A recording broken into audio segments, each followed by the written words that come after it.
Hello, good morning વિદ્યાર્થી મિત્રો. સ્વાગત છે તમારું મારી યુટ્યુબ ચેનલમાં સોનલ પ્રજાપતિમાં. આજે લઈને આવી રહી છું ગુજરાતી લેખન વિકાસ ધોરણ 3. આપણે આગળના ચેપ્ટર જોયા, હવે આપણે બાકીના ચેપ્ટર જોઈશું. આજે વાત કરીએ ચેપ્ટર 18-19. તો અહીંયા છે સ્વરચિહ્ન ઉમેરીને શબ્દ બનાવો. નીચે આપેલા શબ્દમાં યોગ્ય સ્વરચિહ્ન ઉમેરીને નવા શબ્દ બનાવવાના છે. સ્વરચિહ્ન એટલે કાનો, હસ્વઈ, દીર્ઘઈ, હસ્વઉ, દીર્ઘઉ, કાનો માત્ર, કાનો બે માત્ર, આ બધા છે એ સ્વરચિહ્ન છે. તો આપણે એને ઉપયોગ કરી અને પછી શબ્દ બનાવવાના છે. અહીંયા ઉદાહરણ આપ્યું છે હન, મન. તો અહીંયા આગળ આપણે સ્વરચિહ્ન મૂકીશું હસ્વઉ અને શબ્દ બનશે હનુમાન. પછી છે છબળ, તો અહીંયા કાનો અને દીર્ઘઈનો ઉપયોગ કરીને બનશે છાબડી.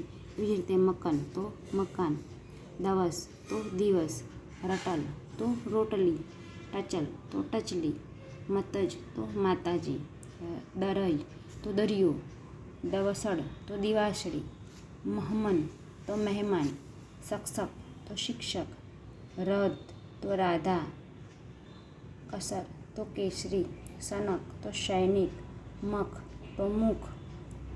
પછી આગળ છે કસર, તો કંસાર પણ થાય, કેસરી પણ થાય. પછી પછડ તો પૂંછડી. હવે છે રસડ તો રસોડું, અગટ તો અંગૂઠો, અગડ તો આંગળી, રવણ તો રાવણ, મહારાજ તો મહારાજ, અસન તો આસન, અશક તો ઓશિકું, વજત તો વિજેતા, લક તો લંકા, જળ તો ઝાડ, વનર તો વાનર, ને સવક તો સેવક. તો આ બધા જ જે આપણે શબ્દ જે છે પહેલાં આપેલા એ બધા જ ખાલી મૂળાક્ષરો જ છે, પણ આપણે એની અંદર સ્વરચિહ્નો ઉમેર્યા એટલે એમાંથી એક નવા શબ્દ બને છે.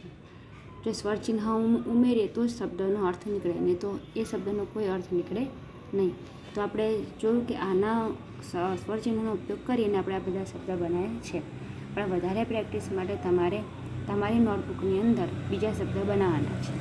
હવે પાઠ આપણે જોઈએ 19 કે વાક્ય બનાવો અને બે ઉદાહરણ લખો.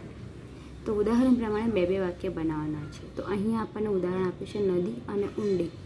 તો અહીંયા ઉદાહરણની અંદર વાક્ય લખ્યું છે કે અમે નદીમાં નાહ્યા અને અમે ઊંડી નદીમાં નાહ્યા. તો હવે પહેલો શબ્દ છે કે કેરી અને પાકી. તો અહીંયા વાક્ય બનશે કે અમે કેરી ખાધી, ને બીજું વાક્ય બનશે કે અમે પાકી કેરી ખાધી.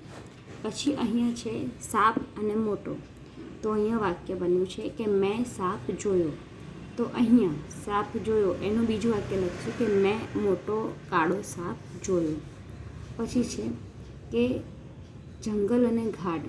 તો એક જંગલ હતું, અને બીજું વાક્ય બનશે કે એક ગાઢ જંગલ હતું. આગળ છે ચિત્ર અને સુંદર. તો સુરેશે ચિત્ર દોર્યું. તો અહીંયા બીજું વાક્ય બનશે કે સુરેશે સુંદર ચિત્ર દોર્યું. સમાચાર અને માઠા. વનિતાએ સમાચાર આપ્યા. વનિતાએ માઠા સમાચાર આપ્યા. હવે મિત્ર અને પાકો. તો અહીંયા મિતુલ મારો મિત્ર છે, તે મારો પાકો મિત્ર છે. અહીંયા મિતુલની જગ્યાએ તમે કોઈ પણ નામ લઈ શકો છો. અહીંયા તમે તમારા ફ્રેન્ડનું પણ નામ લખી શકો છો. પછી અહીંયા છે વિદ્યાર્થી અને હોશિયાર.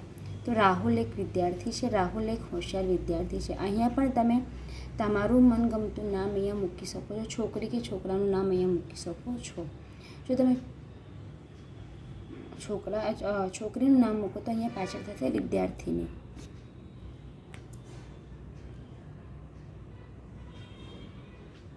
પછી શબ્દ છે દ્રાક્ષ અને ખાટી. તો અહીંયા છે કે શિયાળને વેલા પરની ઊંચી દ્રાક્ષ ખાટી લાગી. અહીંયા પહેલું વાક્ય આપણે એવું પણ લખી શકીએ કે મમ્મી દ્રાક્ષ ખાટી લાવી છે, બરાબર. પછી એવું પણ લખી શકીએ કે મને દ્રાક્ષ ભાવે છે, બરાબર. અહીં મને દ્રાક્ષ ભાવે છે તો આપણે વાક્ય એવું લખીશું કે મને સૂકી દ્રાક્ષ ભાવે છે, કે મને લીલી દ્રાક્ષ ભાવે છે. આપણે એવું પણ વાક્ય અહીંયા લખી શકીએ છીએ. તો આ સાથે આ વિડીયો અહીંયા પૂરો કરું છું. તમને મારો વિડીયો ગમ્યો હોય તો વિડીયોને લાઇક, શેર અને સબસ્ક્રાઈબ જરૂર કરજો મારી ચેનલને, અને કમેન્ટમાં લખજો કે મારા વિડીયો તમને કેવા લાગે છે. એ સાથે જય શ્રી કૃષ્ણ.